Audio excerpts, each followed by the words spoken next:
오늘 보실 말씀은 사도행전 6장 8절에서 15절입니다. 사도행전 6장 8절에서 15절 다 같이 한 목소리로 읽도록 하겠습니다. 시작. 스데반이 은혜와 권능이 충만하여 큰 기사와 표적을 민간에 행하니 리보디노 구레네인 알렉산드리아인 길리가와 아시아에서 온 사람들의 회당이라는 각 회당에서 어떤 자들이 일어나 스데반으로 더불어 변론할세 스데반이 지혜와 성령으로 말함을 저희가 능히 남지 못하여 사람들을 가르쳐 말시키되 이 사람이 모세와 및 하나님을 모독하는 말을 우리가 들었노라 하게 하고 백성과 장로와 서기관들을 충동시켜 와서 잡아가지고 공회에 이르러 거짓 증인들을 세우니 가로되 이 사람이 이 거룩한 곳과 율법을 거스러 말하기를 마지 아니하는도다.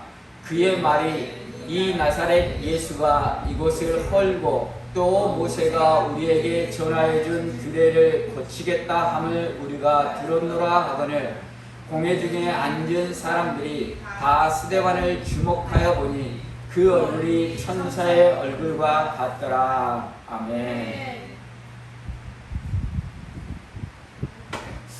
오늘 우리가 예배 끝나고 친교 끝난 다음에 전도를 나갑니다. 전도를 할 때마다 생각나는 장면이 있습니다. 청년부 때 저희가 전도 여행을 계획해서 전도를 갔습니다.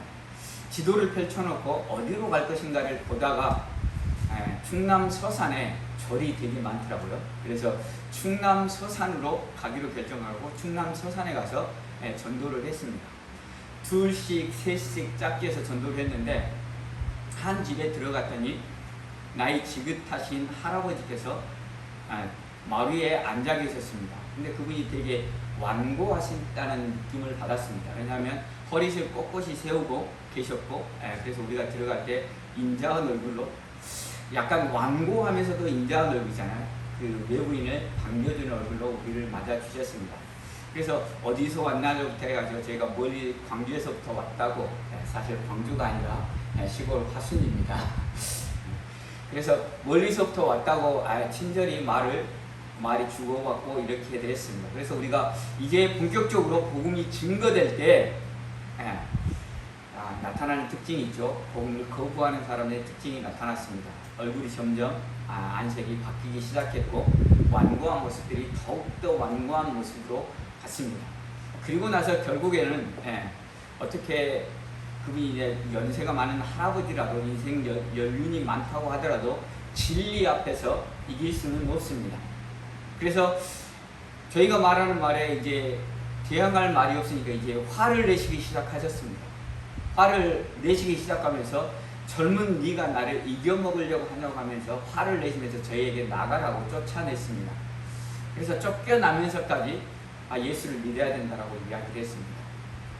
왜 그 장면이 계속해서 떠오르냐면 그분이 나이가 드신 분이었고 우리가 간 지역이 도심이 아니라 약간 외진 시골 지역이었습니다. 그래서 그 할아버지에게는 우리가 마지막 복음을 전할 수 있는 하나님을 믿을 수 있는 마지막 기회였을 수 있다는 생각 때문에 그분이 자꾸 마음에 떠오릅니다. 지금 같으면 우리가 전도하는 기간 내내 그분을 다시 찾아가서 계속해서 복음을 증거했을 것입니다. 화를 내더라도. 근데 그때 당시에는 그 생각을 하지 못하고 저녁에 기도하고 또 다른 지역으로 이동해서 우리가 복음을 증거해서 그분이 전도라는 말이 떠오를 때마다 우리가 전도하러 나갈 때마다 그분이 계속 생각나는 것입니다. 그래서 우리가 오늘 전도할 때도 그러한 마음 가지고 전했으면 좋겠습니다. 내가 전도하는 이 사람이 예수 그리스도가 구원자라는 사실을 들을 수 있는 마지막 기회일 수 있다라는 생각을 가지고 우리가 그러한 심정으로 복음을 증거했으면 좋겠습니다. 그리고 우리가 그러한 심정으로 복음 증거하고 나아갈 때 우리는 단순히 생수를 주면서 예수 믿으십시오라고 이야기를 하지만 성령 하나님께서 역사하셔서 열매 거둘 수 있기를 간절히 소원합니다. 오늘 말씀은 지난주에 우리가 살펴보듯이 모임을 통해서 문제가 발생했고 그 문제를 해결하기 위해서 7집사를 뽑았습니다. 7집사 중에 스데반 집사의 일이 오늘 기록되고 있습니다. 스데반 집사에 대해서 8절에서 이렇게 묘사하고 있습니다. 스데반이 은혜와 권능이 충만하여 기사와 표적을 민간에 행하니, 스데반이 은혜와 권능이 충만하였다고 이야기합니다. 7집사를 뽑는 기준은 성령과 성령과 지혜가 충만한 사람을 7집사로 뽑기로 했고, 그리고 7집사로 선택된 사람들은 성령 충만한 사람들이 7집사로 선택이 되었습니다. 그러나 오늘은 약간 다른 의미로 은혜와 권능이 충만하였다고 이야기하고 있습니다. 그러나 이 모든 말들이 다 공통점이 있습니다. 뭐냐면 성령 충만함입니다. 성령 충만함으로 그들이 지혜롭고, 성령 충만함으로 믿음 안에 굳게 서 있었고, 성령 충만함으로 그들이 은혜 넘치는 삶을 살았을 뿐만 아니라 성령 충만하여 그들이 성령의 권능을 행했다는 것을 이야기하고 있는 것입니다. 그래서 우리의 신앙생활의 가장 근본은 성령 충만함입니다. 그러면 우리가 어떻게 성령 충만함을 받을 수 있을 것인가? 경건의 훈련을 통해서만 받을 수 있다는 사실입니다. 말씀과 기도를 통해서 우리가 하나님의 어떠한 분가를 알고, 우리가 그 하나님께 우리의 마음을 고백할 때 하나님께서 우리에게 부어주시는 것이 바로 성령이고, 그 성령의 충만함을 통해서 우리가 지혜롭고 은혜롭고 권능이 넘치는 하나님의 백성으로 살 수 있다는 사실입니다. 그 성령 충만한 스데반이 큰 기사와 표적을 민간에 행했다고 합니다. 이 여기서의 민간은 믿는 자들과 대조를 이루는 믿지 않는 사람들을 이야기하는 것입니다. 믿지 않는 사람들에게 큰 기사와 표적을 행했습니다. 큰 기사와 표적하면 5장에서 나온 베드로의 큰 기적과 표적을 우리가 볼 수 있습니다. 스데반이 행한 기사와 표적이 무엇인지에 대해서는 이야기하지 않고 있지만, 베드로의 기사와 표적을 살펴볼 때 우리는 그 기사와 표적을 알 수 있다는 것입니다. 그 기사와 표적은 모든 병든 자가 나음을 얻고, 더러운 들린 자들이 귀신에서 풀려남을 얻었다는 것입니다. 사도 베드로가 병자들을 고치고 더러운 귀신 들린 자들이 그 귀신에서 풀려났을 때 어떠한 일이 일어났습니까? 많은 사람들이 믿고 죽게 나와왔습니다. 그러나 오늘 스데반이 사도 바울과 똑같은 사도 베드로와 똑같은 큰 기사와 표적을 민간에 행했습니다. 그러나 다른 결과가 나타나고 있습니다. 그 다른 결과는 9절입니다. 리버디노, 구레네, 알렉산드리아인, 길리기아와 아시아에서 온 사람들의 회당이라는 각 회당에서 어떤 자들이 일어나 스데반으로 더불어 변론하세요. 그들이 믿음으로 나와서 죽게 나온 것이 아니라 일어나서 변론하였다라고 이야기하고 있습니다. 그 변론한 사람들은 리버디노는 오늘날의 리버티, 자유인을 뜻하는 이야기입니다. 그래서 그들이 유대인들이 종으로 끌려갔지만 시대가 지난 이후에 그들이 자유인이 되었다라는 것을 이야기하고 있습니다. 그들이 자유인이 되어서 다시금 예루살렘을 방문한 사람들을 리버디노라고 이야기하고 있고, 구레네는 우리가 잘 아듯이 아프리카에 있는 지역으로 학문과 문화가 대단히 발달한 도시입니다. 그리고 알렉산드리아는 당시 상업과 무역이 가장 발달했던 도시가 바로 알렉산드리아입니다. 길리기아는 어디서 들어보셨나요? 우리가 잘 아는 사도 바울의 고향이 바로 길리기아 다소입니다. 그것도 상당히 상업적으로 발달한 곳 중에 하나입니다. 그 사람들, 그리고 아시아에서 온 사람들이 회당에서 일어나 스데반으로 변론했다라고 이야기하고 있습니다. 그 사람들이 일어나서 스데반과 변론하려고 하는 것은, 그들이 볼 때 예루살렘에 거하고 있는 스데반은 자신들 선진 문화와 선진 학문을 배운 자신들이 자신들의 지식으로 이길 수 있다라는 생각을 했습니다. 그래서 그들은 그 교만 가지고 스데반과 더불어 변론을 했다는 것입니다.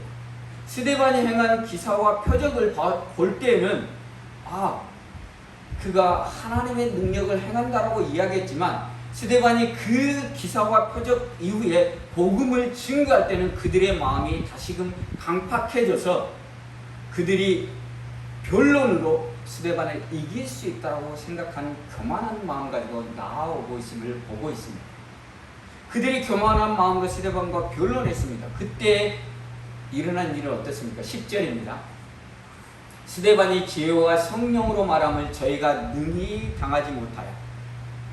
그들이 아무리 선진 학문과 지식으로 스데반을 대항해서 변론한다 손 치더라도 지혜와 성령으로 말함, 성령 충만함으로 성령의 지혜를 가지고 말하는 스데반을 능히 당치 못했다라고 이야기하고 있습니다. 만약에 변론을 해서 지면은 어떠한 것을 해야 합니까? 내가 졌다라고 하고 상대편 의견을 받아들이는 것이 당연한 것입니다. 그렇죠? 그러나 우리가 전도를 할 때 많이 겪어보았습니다. 제가 서두에서 말씀드렸듯이 우리가 전도를 할 때 복음으로 나아가서 진리를 선포하고 그 사람들과 논쟁해서 이깁니다. 이기고 나면 어떻게 이야기합니까? 네 말이 맞다. 내가 예수 그리스도를 믿어야 되겠다라고 말하는 사람은 거의 없다.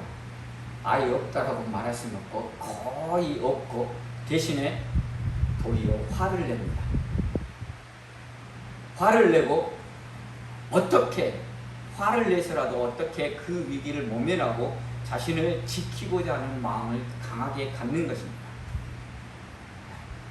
아시아에서 온 사람들, 스데반과 변론했던 사람부터 그와 동일하게 다른 방법으로 스데반을 이기려고 했습니다.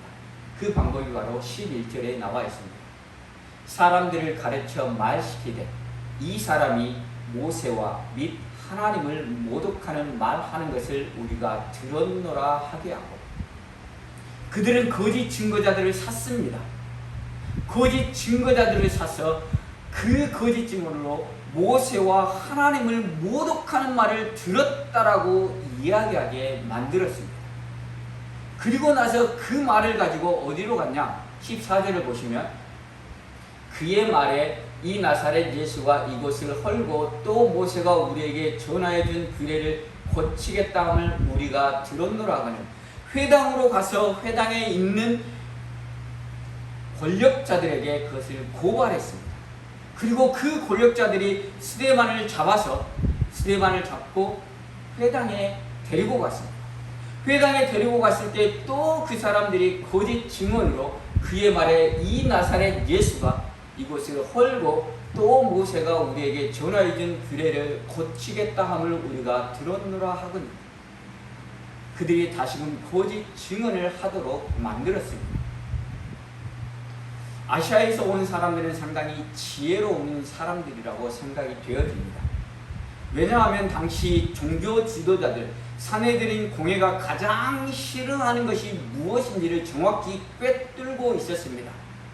산헤드린 공회가 가장 싫어하는 것은 나사렛 예수라는 단어이고, 또한 그들이 싫어하는 것은 예수께서 말씀하셨던 성전을 헐고 다시금 새로운 성전을 세우겠다는 말이며, 또한 모세가 전하여 준 율법을 폐하겠다는 말입니다. 그리고 이 말을 스데반이 했다라고 하면 스데반은 분명히 산헤드린 공회가 처형할 것이라는 것을 그들은 알고 있었습니다. 그들이 얼마나 지혜롭고 약삭빠른 사람인지를 잘 보여주고 있는 것입니다.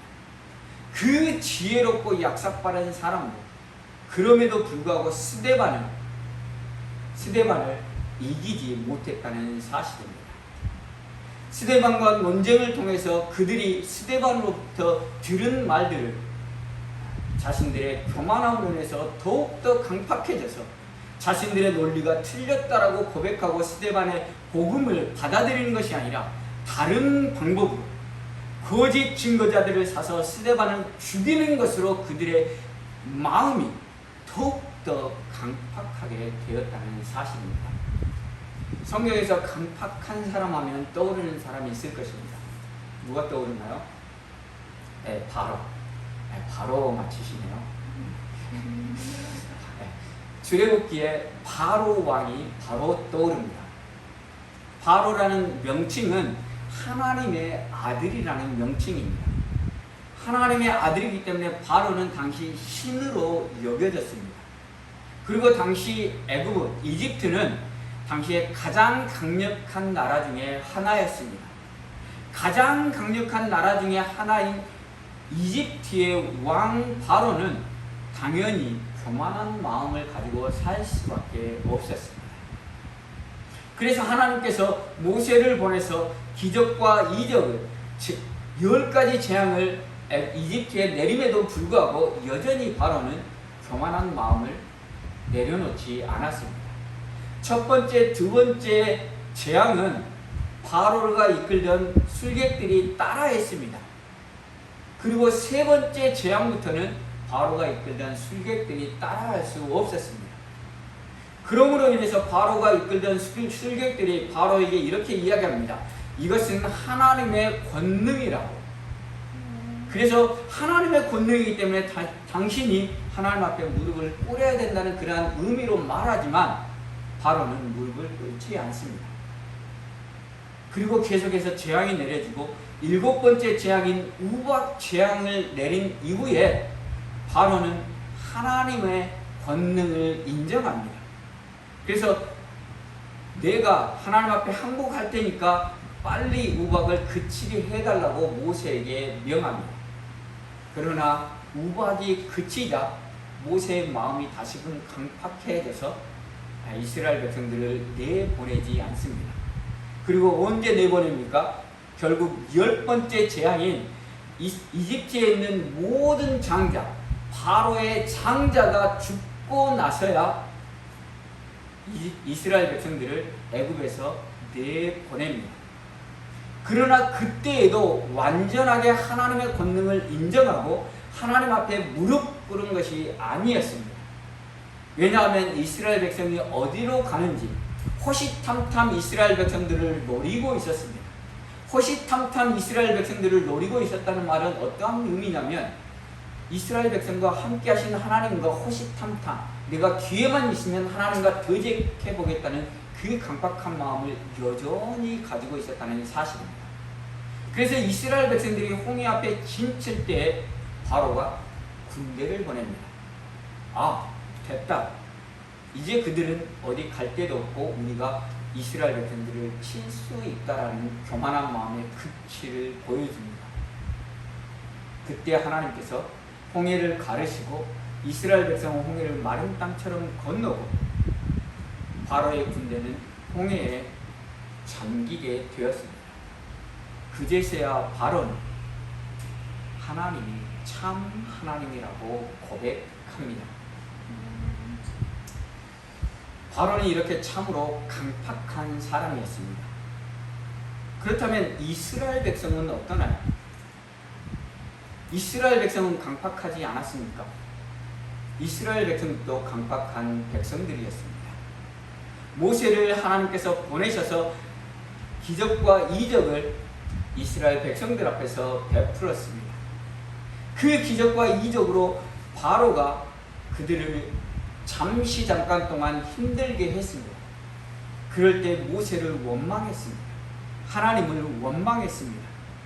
너가 우리가 잘 살고 있는데 와서 모세를 자극해서 우리를 더 힘들게 한다라고 그들은 모세를 원망하고 하나님을 원망했습니다. 모세를 원망하고 하나님을 원망했다는 것은 그 마음이 강팍한 마음이었다는 것을 이야기하고 있습니다. 이스라엘 백성들이 출애굽 애굽에서 나오기 전에만 강팍한 백성들이었습니까? 그들은 하나님의 은혜로 홍해를 마른 땅처럼 건넜습니다. 건너고 사흘이 지나자 마실 물이 없어서 그들이 목말랐습니다. 그럴 때 뭐라고 이야기합니까? 우리가 목말라 죽겠다라고 모세에 대해서 원망하며 하나님께 불평했습니다.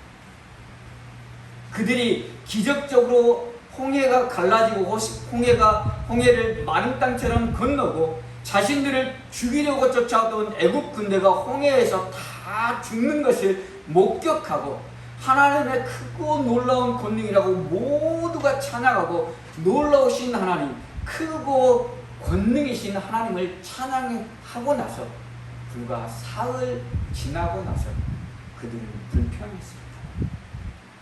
그들의 마음은 여전히 강팍했다는 것입니다. 그리고 나서 그들이 조금 더 가자 신광야에서 양식이 떨어졌을 때 또 불평했습니다. 그때 하나님께서 만나를 내려주셨고, 또 가자 이제 우리가 만나만 먹고 사니까 고기가 그립다. 애굽에서 살 때는 그래도 우리가 솥단지 걸어놓고 고기상 가서 고기도 먹고 했는데 만나만, 밀가루 같은 만나만 먹으니까 우리가 고기가 먹고 싶다라고 또 불평했습니다. 이렇듯 이스라엘 백성들도 계속해서 강팍한 마음을 가지고 있었던 자들입니다. 그렇다면 모세는 어떻습니까? 이스라엘 백성들을 애굽에서 나오게 한 모세도 여전히 강팍했던 사람입니다. 자신이 권력에서 밀려나서 이스라엘 백성들이 있는 지역으로 람셋으로 밀려났습니다. 그때 모세는 자신의 백성들을 등에 업고 다시금 권력을 회복하려고 했습니다. 그러나 자신의 백성들마저 자신을 따르지 않자 그는 미디안으로 도망갔습니다. 미디안 호렙산 떨기나무에서 하나님을 만났습니다. 그리고 하나님께서 모세를 애굽으로 다시 보내겠다고 말하셨을 때 모세는 거부했습니다. 내가 누구가 내 바로 앞에 가느냐라고 거부했습니다. 하나님께서 계속 가라고 말하는데도 불구하고 모세는 계속해서 거부할 강팍한 마음의 소유자였다는 사실입니다. 이스라엘 백성과 모세 그리고 바로 이 모두가 다 강팍한 마음을 가진 사람들이었다는 사실입니다. 그러나 이스라엘 백성과 모세와 바로의 차이점은 어디에 있습니까? 하나님의 선택, 하나님의 은혜라는 사실입니다. 이스라엘과 모세는 하나님의 선택된 하나님의 백성이기 때문에 하나님께서 그 강팍한 마음을 그대로 내어버려 두지 않으시고 계속해서 하나님께서 은혜를 베풀어 주시고 너희가 강팍한 마음에서 돌이키라고 계속해서 만져주시고 만나주시고 그들이 돌이킬 수 있도록 계속해서 은혜를 베풀어 주셨다는 사실입니다. 그 은혜를 베풀어 주심으로 말미암아서 모세는 하나님의 백성인 이스라엘 백성을 애굽에서 건져내는 하나님의 위대한 일꾼으로 쓰임받았고 이스라엘 백성은 하나님의 선택된 백성으로 나는 너의 하나님이 되고 너희는 내 백성이 되리라는 하나님의 놀라운 백성이 되었다는 사실을 기억할 수 있기를 간절히 소원합니다. 우리 모두는 강팍한 마음을 소유한 자들입니다. 하나님이 우리를 선택하시고 우리에게 은혜 주시지 않으셨다고 한다면 우리는 우리의 강팍한 마음 때문에 비참한 삶을 살다가 영원한 지옥으로 갈 수밖에 없는 존재였다는 사실을 기억할 수 있기를 간절히 소원합니다. 오늘 본문에 나오는 스데반과 변론하여 스데반을 대적하여 변론했던 아시아에서 온 사람들과의 차이점은 무엇입니까? 스데반도 헬라파 유대인으로서 디아스포라 유대인, 어떻게 보면 자신과 변론하는 아시아에서 온 사람들과 별반 차이가 없는 사람이었다는 사실입니다. 차이는 하나님께서 스데반을 선택해서 스데반에게 은혜를 주셨고 스데반에게 믿음을 주셨고 사도들의 말씀과 기도를 통해서 스데반이 제자의 삶으로 나아갈 수 있었기 때문이라는 사실입니다. 스데반은 그것을 잘 알고 있었습니다. 그래서 스데반은 그 그 사람들이 자신들을 대적하고 자신들을 죽음으로 내모는 상황 가운데서도 그 영혼을 향한 안타까운 마음이 있었다는 사실입니다. 왜냐하면 나도 하나님의 은혜를 받지 않았다고 한다면 저들과 동일한 강팍한 마음으로 하나님을 대적하고 강팍한 마음으로 하나님을 대적하다가 영원한 형벌, 영원한 지옥 갈 수밖에 없는 존재였음을 스데반은 알았기 때문에, 그래서 그들의 모습을 보면서 스데반은 자기 은혜 받지 않은 자기의 모습들이 보여지는 것을 보고 그 영혼들을 더욱더 안타까운 마음으로 그 영혼들을 향해서 최선을 다하고 있는 스데반이라는 사실입니다. 그것을 볼 수 있는 것이 스데반이 죽을 때의 모습을 우리가 묘사하는 장면이 7장에 나와 있습니다. 무릎을 꿇고 크게 불러 가로되 주여 이 죄를 저들에게 돌리지 마옵소서, 이 말을 하고 자니라. 스데반은 자신을 돌로 쳐 죽이는 사람들을 향해서 저들의 죄를 용서하여 주라고 스데반은 말하고 있는 것입니다. 스데반이 그렇게 말할 수 있었던 것은 그들을 바라보면서 은혜 받지 못한 자의 삶이 저렇다는 것을 자신은 깨달아 알았다는 사실입니다. 만약 나도 하나님께서 나를 선택하지 않으시고 만약 하나님께서 나에게 은혜 베풀지 않으셨다고 한다면 나의 모습도 저들의 모습과 동일한 모습이 됐다는 것을 스데반은 깨달았기 때문에 스데반은 죽으면서까지도 그들의 영혼을 사랑하는 마음을 가지고 그들의 영혼이 구원받기를 간구하고 있는 것입니다. 스데반의 모습을 통해서 우리는 예수님의 모습을 떠올릴 수 있습니다. 예수님께서 십자가에 죽으시면서 하나님 아버지 저들을 용서하여 주시라고, 저들은 자신들이 하는 일을 알지 못한다라고 말씀하셨습니다. 스데반의 모습과 예수님의 모습, 스데반의 모습이 예수님의 모습을 떠올리게 하는 것은 어찌 보면 당연합니다. 왜냐하면 스데반은 예수님의 제자로 예수님께서 행하신 일들을 행했기 때문입니다. 스데반이 큰 기사와 이적을 행했습니다. 예수님이 행하신 큰 기사와 이적 중에 있었던 일과 동일한 일입니다. 그리고 예수님이 거짓 증거로 고발당하고 산헤드린 공회에 끌려가서 죽임을 당했습니다. 스데반도 거짓 증인들에 의해서 산헤드린 공회에 고발당하고 죽임을 당했습니다. 그리고 죽임을 당할 때마저도 예수님이 자신을 죽이는 자들을 향해 용서해 주라고 말씀하신 것까지도 스데반은 동일하게 저들의 죄를 돌리지 말라고, 저들을 용서해 주시라고 간구하고 있는 것입니다. 스데반의 삶은 예수 그리스도를 닮은 예수 그리스도의 제자로서의 삶이었다는 사실입니다. 오늘 우리도 예수 그리스도를 닮은 제자로서의 삶을 살아야 된다는 사실입니다. 지난번에 말씀드렸듯이 예수가 그리스도를 믿는 것은 첫 번째 단계이고 말씀과 기도를 통해서 이제는 제자가 되는 대로 우리가 나아가야 된다는 사실입니다. 제자가 되어서 주님이 가시는 길, 주님께서 우리에게 맡기신 사명들을 잘 감당하며 나아가는 우리 모두가 되기를 간절히 소원합니다. 말씀을 마치려고 합니다.